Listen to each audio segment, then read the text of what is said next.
Oke.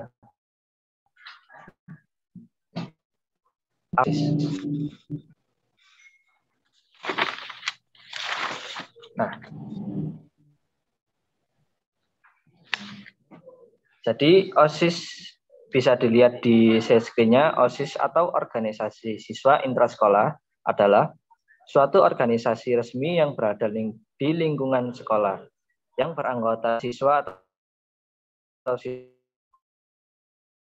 berfungsi sebagai penghubung antara pihak sekolah dan murid, juga sebagai jalur pengembangan minat dan bakat. Jadi bisa dibilang OSIS ini sebagai perantara. Gitu.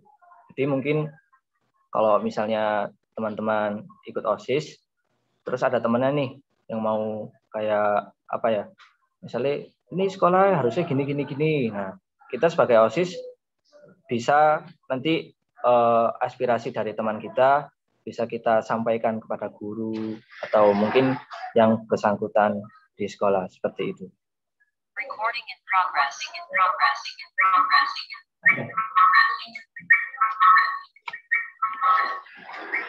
Nah, jadi artinya dari OSIS sendiri mungkin ada yang belum tahu atau mungkin baru tahu, yaitu organisasi siswa intrasekolah.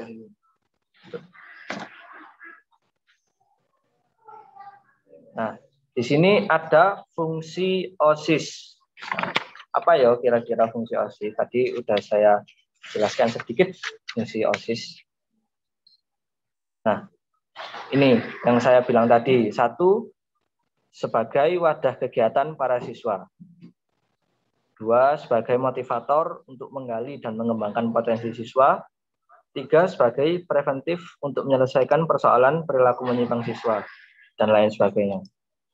Jadi selain sebagai organisasi yang menjadikan wadah kegiatan para siswa, OSIS juga bisa menjadi motivasi kita. Kayak mungkin kita bisa menjadi motivasi. Mungkin kalau nanti bisa apa ya, kayak menjadikan kita sebagai pribadi yang lebih baik, menjadikan kita mempunyai sifat kepemimpinan, kayak gitu. Jadi OSIS itu nggak cuma kayak suatu organisasi di sekolah aja kayak gitu. Jadi OSIS juga bisa jadi bibit-bibit lah, kayak nanti kita bisa belajar banyak dari OSIS, kayak nanti kita bisa belajar kepemimpinan, kita belajar kebersamaan, kayak gitu, sosialisasi juga, atau mungkin bisa kita belajar public speaking, kita bicara bagaimana sih kita bicara kepada orang-orang banyak supaya kita enak gitu bicara. Jadi insya Allah bisa didapat di organisasi intra sekolah. Nah, di sini ada tujuan dibentuknya OSIS. Nah, tujuannya apa sih? Tadi kan fungsi. Nah, sekarang ada tujuan. Apa sih tujuannya OSIS itu? Nah, bisa dilihat di sini. Satu, memahami, menghargai lingkungan hidup, dan nilai-nilai dalam mengambil keputusan yang tepat. Jadi, nanti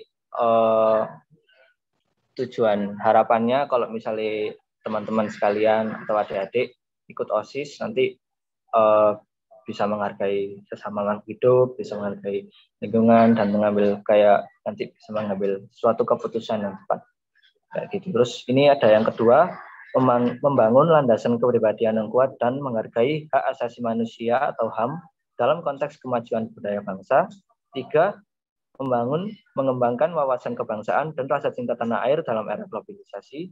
Empat, dalam sikap sportif, jujur, disiplin, bertanggung jawab, dan kerjasama secara mandiri, berpikir logis dan demokratis. Yang kelima ada meningkatkan pengetahuan dan keterampilan, serta menghargai karya artistik, budaya, dan intelektual. Terus yang terakhir, ini meningkatkan kesehatan jasmani dan rohani, memantapkan kehidupan bermasyarakat, berbangsa, dan bernegara. Jadi sebenarnya tujuan OSIS nggak cuma 6 ini, jadi kita bisa dapat banyak sebenarnya dari OSIS. Ya insya Allah dengan harapan kita dalam berorganisasi ini bisa memajukan bangsa maupun negara kita. Oke, lanjut. Nah, ini ada struktur kepengurusan OSIS. Nah, sebelum lanjut ke struktur kepengurusan OSIS, mungkin ada yang ditanyakan tentang OSIS itu sendiri, mungkin ada yang belum paham tadi, atau saya mungkin jelasnya kecepatan gitu. Gak apa-apa kalau mau bertanya, kita forumnya santai aja. Jadi kalau misalnya mau tanya-tanya OSIS, misalnya Kak, di OSIS itu emang gimana sih kerjanya kayak gitu. Bisa ditanyakan kalau mau tanya.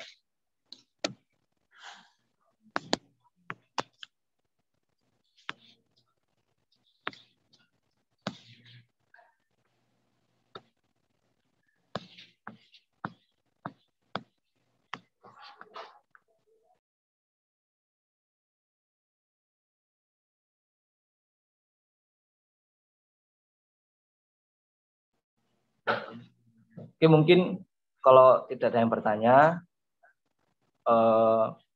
kalau mungkin ada pertanyaan tapi masih dipendam-pendam, nanti bisa ditanya di grup juga bisa kalau tentang OSIS kayak gitu. Nah, sekarang kita lanjut ke struktur kepengurusan OSIS. Jadi di OSIS itu juga ada pengurus-pengurusnya. Itu nanti jadi ada ketua, terus wakil ketua dan banyak lagi lah kayak gitu. Ini ada struktur-struktur OSIS.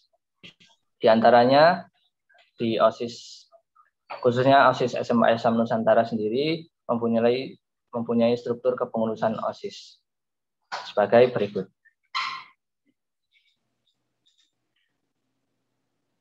Nah, ini ada pertama ketua OSIS. Nah, itu bisa dilihat namanya Endito Ayu, D itu Damara, saya sendiri, yaitu saya dari kelas 11 jurusan IPA. Itu. Dan saya di OSIS SMA Islam Nusantara menjabat sebagai ketua OSIS.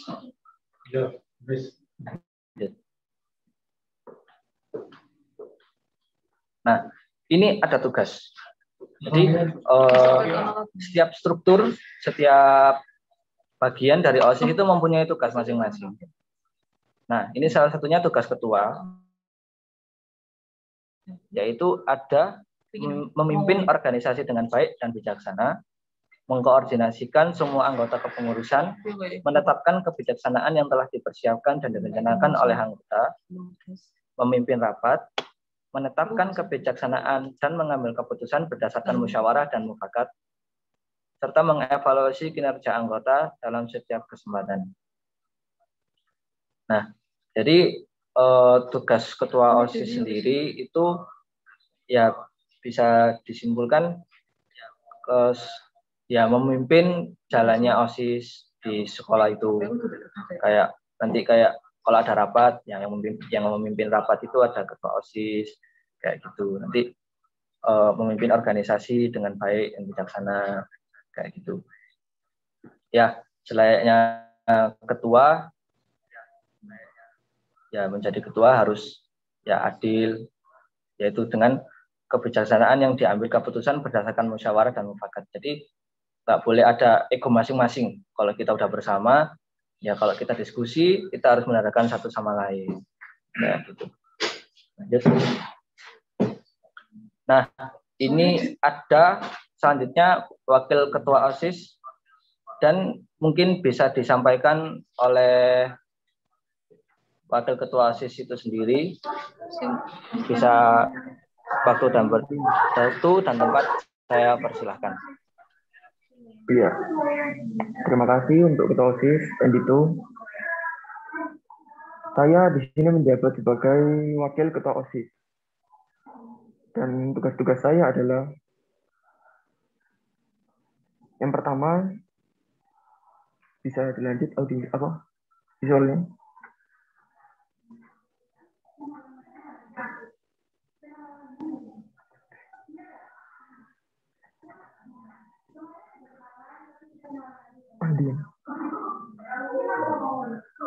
Ya, langsung aja ya. Yang pertama tugas saya adalah bersama-sama dengan ketua menetapkan kebijakan. Yang dimaksud kebijakan itu adalah kebijakan untuk menentukan suatu keputusan agar tidak terlalu random gitu anunya keputusan yang diambil oleh ketua. Yang kedua adalah memberi saran kepada ketua dalam rangka mengambil keputusan. Yang ketiga, menggantikan ketua jika berhalangan. Ya, ini udah jelas kalau misalnya ada ketuanya lagi berhalangan, jadi saya yang misalnya kayak memimpin rapat atau pertemuan apa gitu, saya. Yang keempat, membantu ketua dalam melaksanakan tugasnya. Jadi misalnya ketua membutuhkan bantuan dari anggota-anggotanya, saya yang mengkoordinasi anggota-anggota lainnya gitu, untuk melakukan tugas yang diinginkan ketua. Yang kelima, bertanggung jawab kepada ketua. Ya, tak lepas dari tanggung jawab, saya juga bertanggung jawab kepada ketua untuk melakukan kewajiban saya sebagai wakil ketua OSIS. Mungkin itu saja. Ya, terima kasih. Saya kembalikan kepada Endi Wahyu.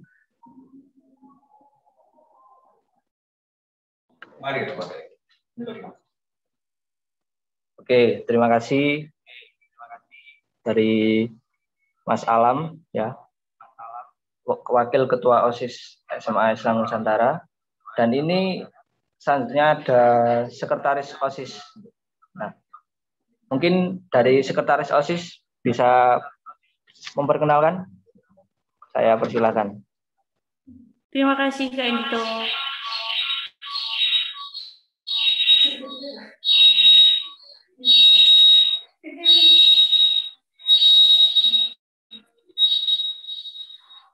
Ya, jadi di sini saya memiliki tugas sebagai sekretaris.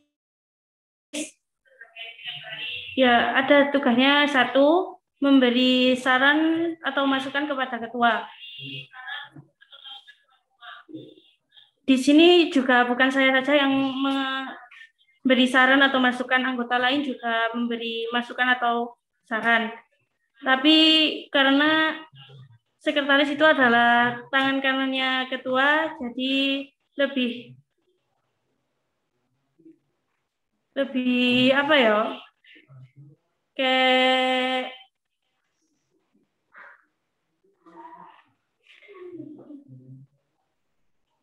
ketua sama sekretaris itu kayak saling berhubungan gitu. Jadi ya seperti itulah.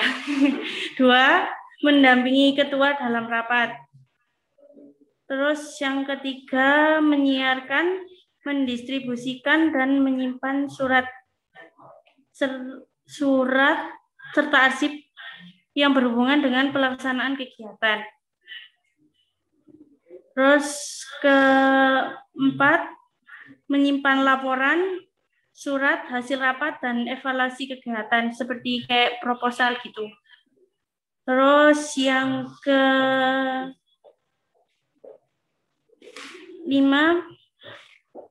bersama ketua menandatangani setiap surat. Terus yang ke-7, bertanggung jawab atas administrasi organisasi. Yang ke-7, membuat notulen pada setiap rapat atau pertemuan. Ada yang ditanyakan?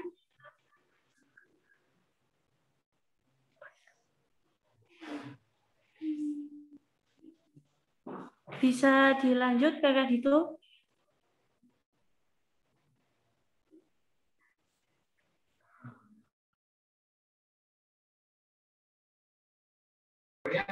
Oke, ini sekarang ada bendahara OSIS ya selanjutnya. Tadi udah ketua, udah wakil, udah sekretaris.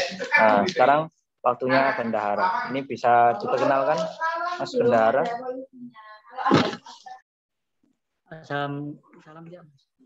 Assalamualaikum warahmatullahi wabarakatuh. Perkenalkan, nama saya Muhammad Rifki Muzawin. Saya di OSIS menjabat sebagai bendahara. Tugas dari bendahara sendiri adalah yang pertama, bertanggung jawab dan mengetahui segala pemasukan, pengeluaran uang atau biaya yang diperlukan. Misal, saya harus merekap segala pemasukan atau pengeluaran biaya yang dikeluarkan sebagai kebutuhan oleh OSIS. Yang kedua, membuat tanda bukti kwitansi setiap pemasukan atau pengeluaran uang untuk pertanggungjawaban. Seperti contoh, jika membeli peralatan atau kebutuhan OSIS, saya harus meminta bon atau tanda bukti saat membeli dan menyetorkannya kepada ketua OSIS. Yang ketiga, bertanggung jawab atas inventaris dan perbendaharaan. Setiap kegiatan perbendaharaan adalah tanggung jawab saya sebagai OSIS bendahara. Yang keempat, menyampaikan laporan keuangan secara berkala. Yang berarti harus melaporkan semua kegiatan ekonomi atau pengeluaran dan pemasukan biaya kepada ketua OSIS dan wakil. Sekian dari saya serahkan kepada ketua OSIS Endito. Wassalamualaikum warahmatullahi wabarakatuh.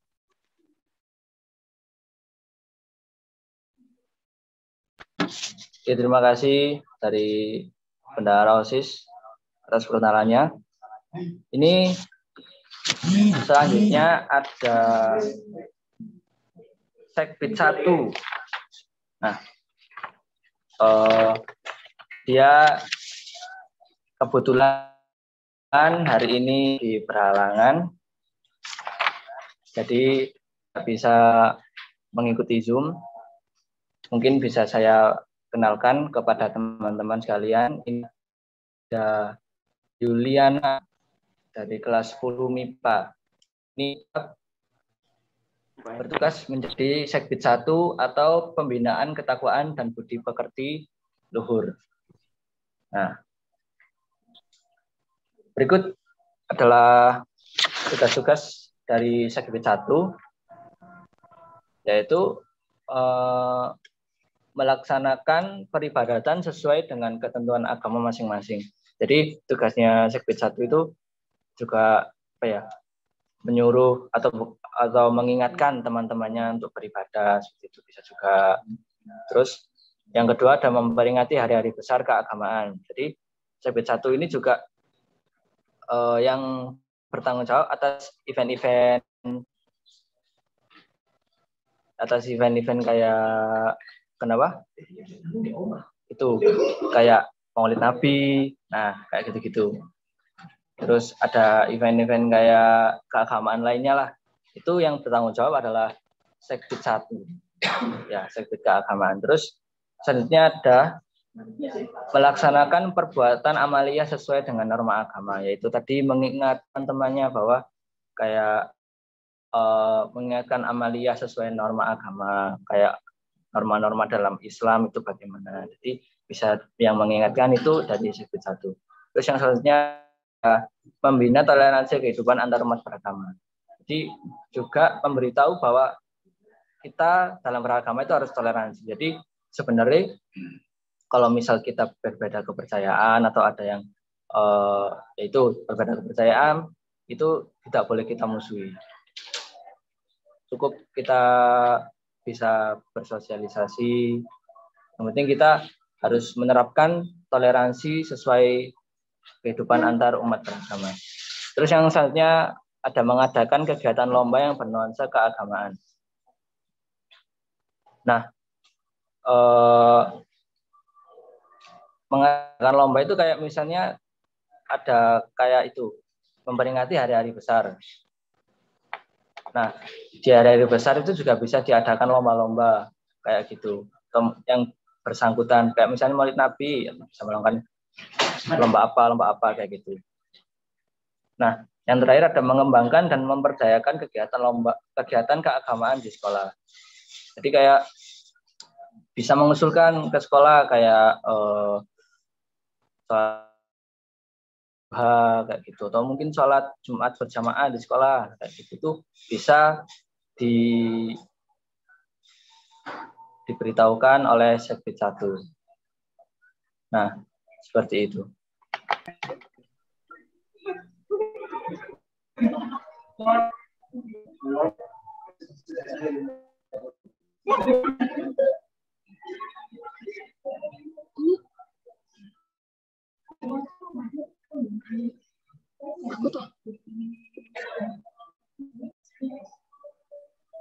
Nah, sebelum kita lanjut ke Sekbid 2, ini ada Ibu pengawas sekolah, Ibu Nini Kristiani. Selamat datang Ibu Nini Kristiani. Ya, selamat siang anak-anak. Terima kasih sudah mengikuti. Lanjutkan Mas, tidak apa-apa, saya mendengarkan.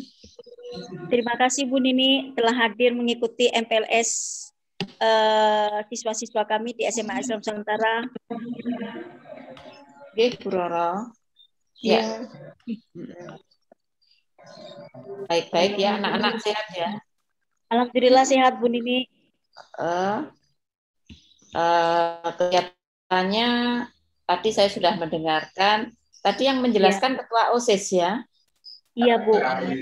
Iya Bu. Saya pikir tadi guru. Kenapa Bu Nini? Endito ini Ketua OSIS. Gitu.